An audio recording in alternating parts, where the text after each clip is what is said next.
I am going to ask you a question, and I want you to answer with brutal honesty. How many times this week did you pick up your phone without knowing exactly what you were looking for? How many times did you open a social network, scroll for 10, 20, 30 minutes, and when you closed the app, you couldn't remember a single thing you saw? How many times did you consume information, video after video, post after post, news after news, and at the end of the day, felt that you learned nothing, advanced in nothing, changed in nothing? I'm going to tell you what is happening. You are living your entire life at the shallowest level of perception that exists. You are reading everything on the surface, your routine, your relationships, your pains, your own history, and wondering why nothing makes sense. It doesn't make sense because you are trying to understand an ocean by looking only at the foam of the wave. And what I am going to show you in this video is that there is a system of depth, documented for millennia, that completely changes the way you see absolutely everything in your life, including and especially that which until today seemed purposeless. If this channel has already opened any door in your perception, subscribe now, because what comes next is not surface content, it is a dive. Let's go by what you are feeling, because before going deep, I need you to recognize the shallows in which you are operating. First symptom, the feeling that you know a lot but understand little. You consume more information than any previous generation in human history. The IBGE documented that the average Brazilian adult spends more than 9 hours a day connected to some type of screen. 9 hours. That is more hours than most people sleep. It is more hours than most work. You are absorbing a massive volume of data, news, opinions, advice, revelations, tutorials, testimonials, and yet, when you lay your head on the pillow at night, the question remains the same. What am I doing with my life? This happens because information and understanding are radically different things. Attention, you need to prepare now. I put together an exclusive resource for those who feel set apart for something greater, but live surrounded by noise, distractions, and mental overload. This is a 30-day journey that will transform your life, a guided path to armor your mind and prepare for what's coming, with daily practices of focus, boundaries, and discipline. Stop negotiating with the noise. Learn to spot distractions before they control you and strengthen your mind. Also available in an immersive audio version. Over 10,000 readers have already transformed their lives through the 30-day journey. Thousands of people have already started this transformation. People like you, who were tired of living in the fog, ordinary people who decided to stop accepting mental chaos. Take advantage of this limited time offer only this month. Access your link just below in the pinned comment. Information is horizontal. It spreads. You know a little about a lot of things. Understanding is vertical. It descends. You deeply understand one thing, and that thing illuminates all others.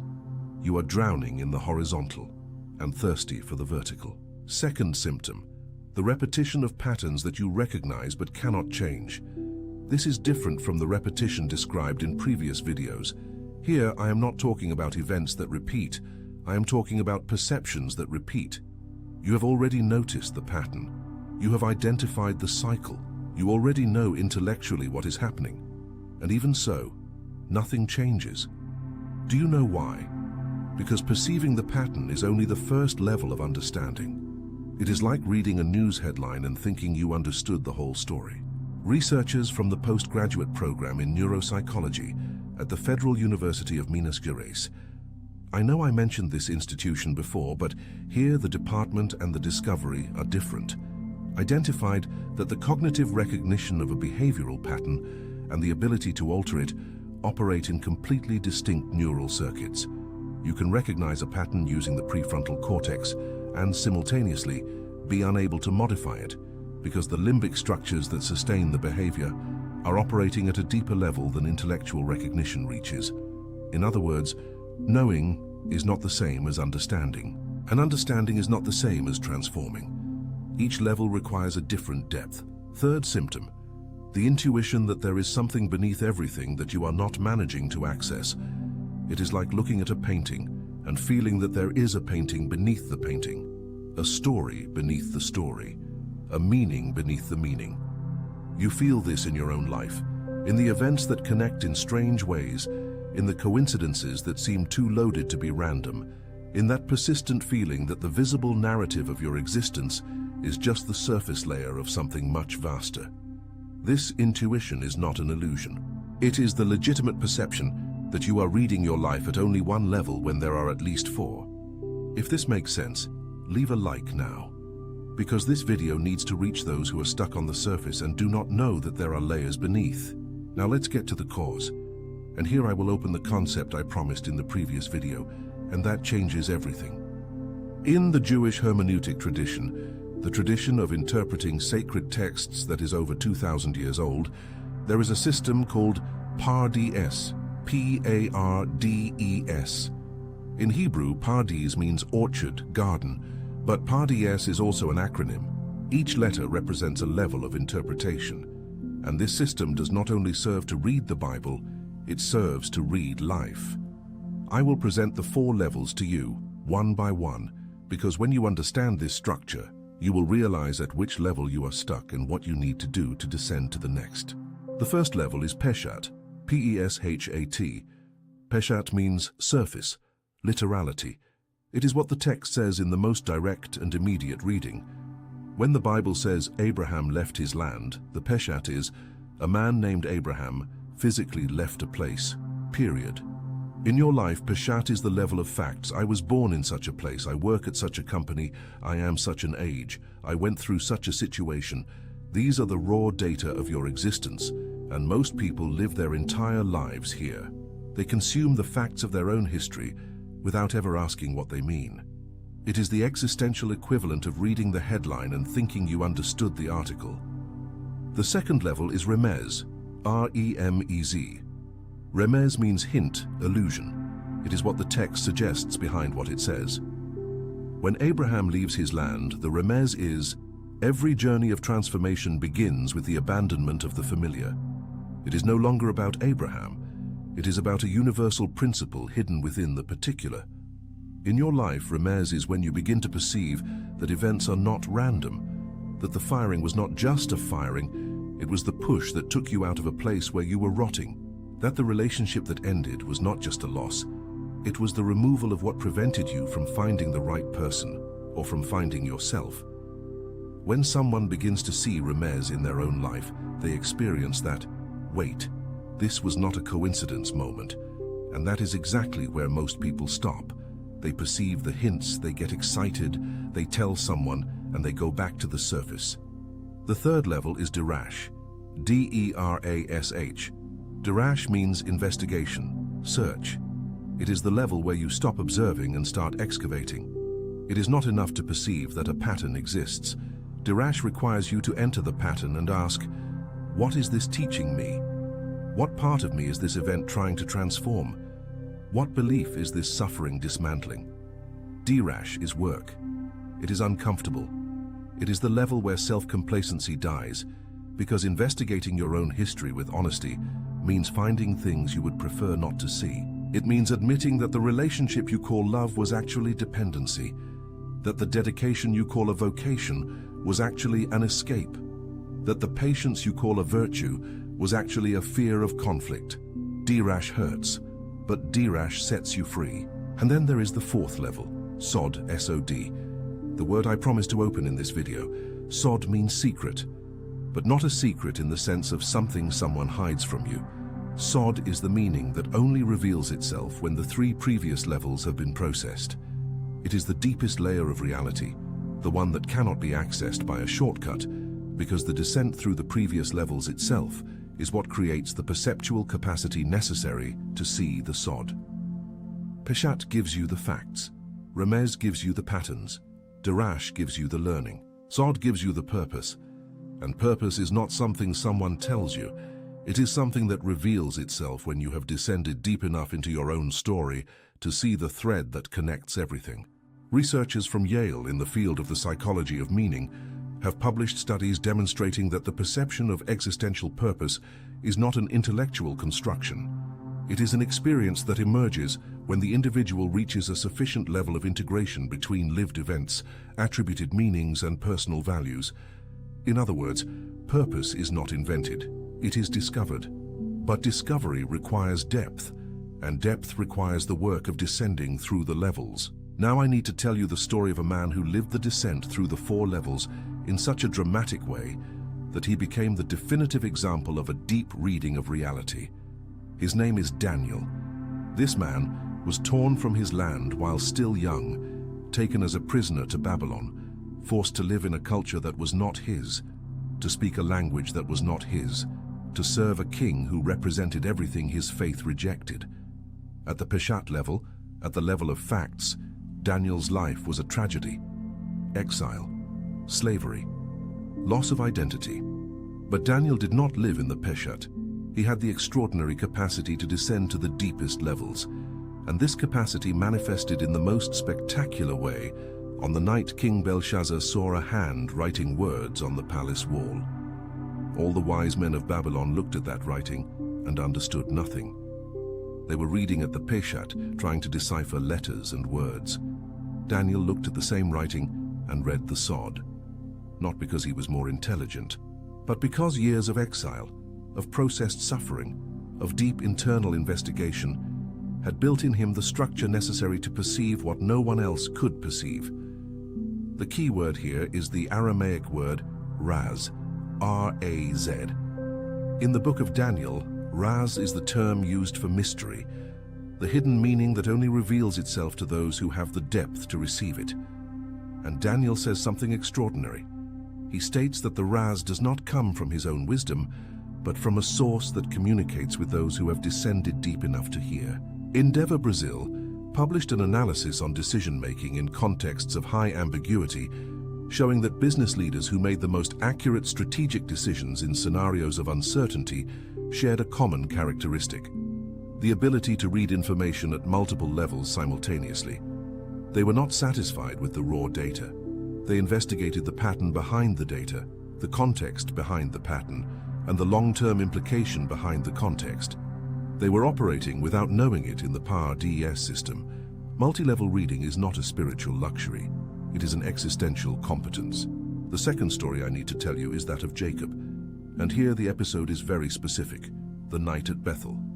Jacob was fleeing from the wrath of his brother Esau, from the consequences of his own choices, from the mess he had made of his own life. And in the middle of the flight, he stopped to sleep in an apparently irrelevant place. He placed a stone under his head and slept. And he dreamed.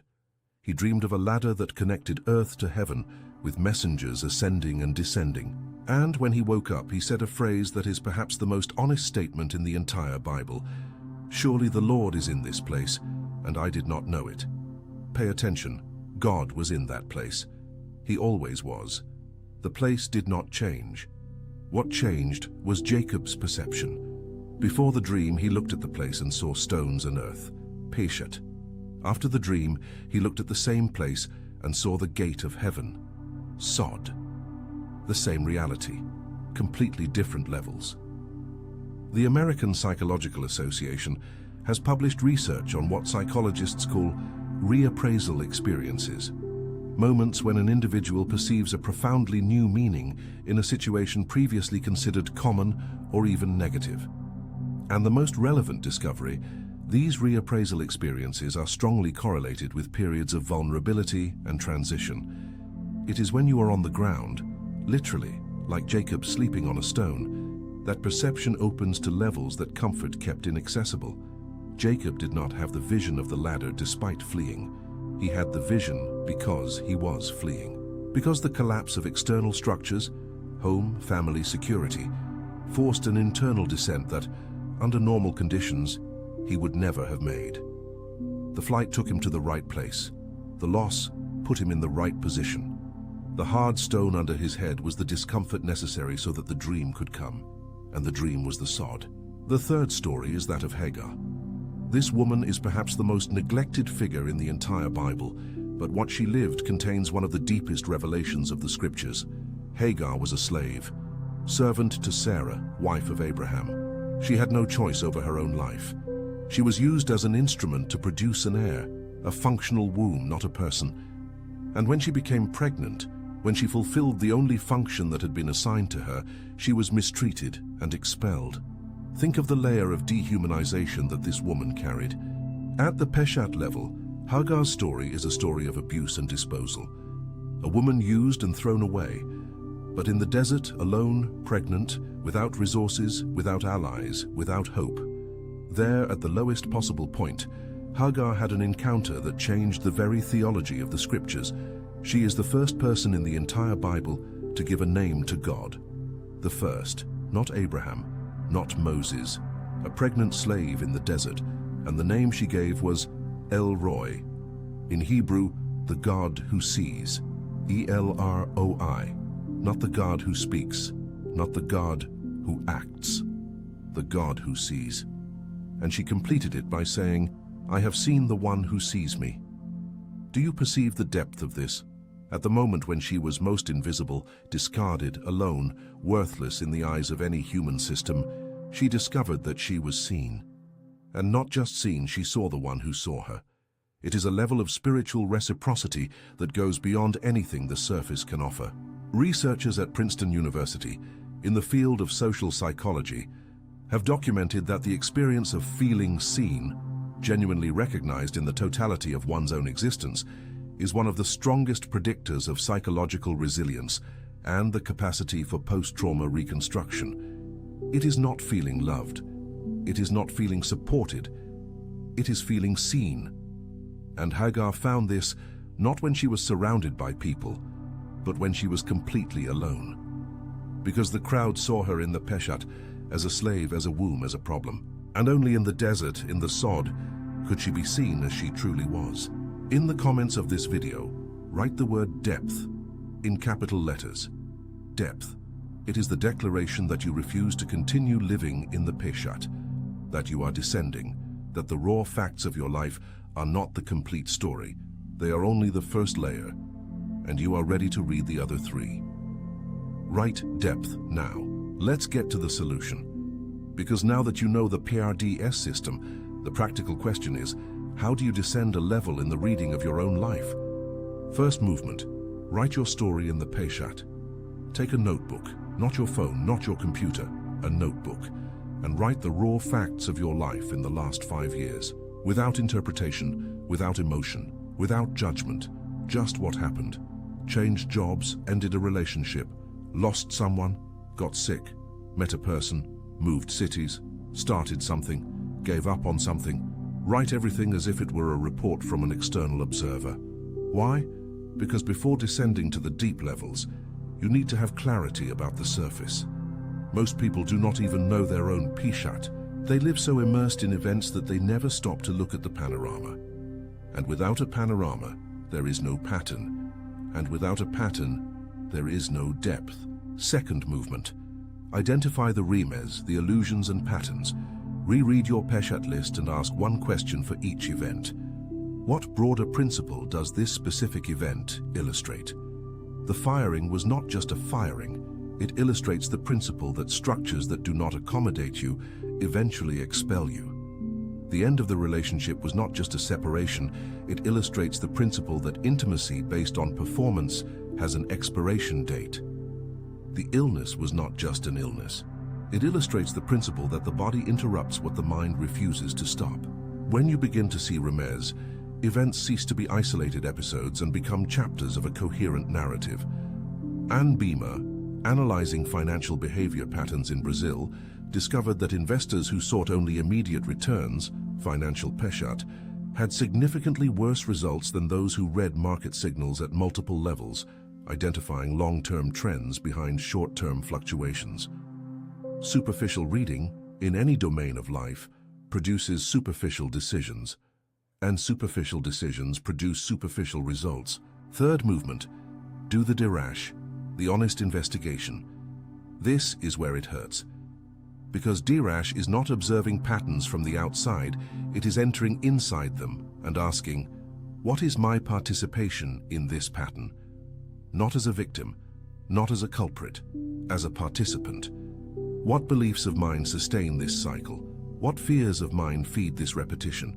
What part of me benefits from keeping things as they are, even when I say I want change? Dirash, is where self-indulgence dies. It is where you stop saying it happened to me and start asking what in me created the conditions for this to happen. This is not self-blame, it is self-knowledge. And the difference is enormous. Self-blame paralyzes. Self-knowledge mobilizes. Daniel was only able to read the writing on the wall because he had done the Dirash of his own life during years of exile.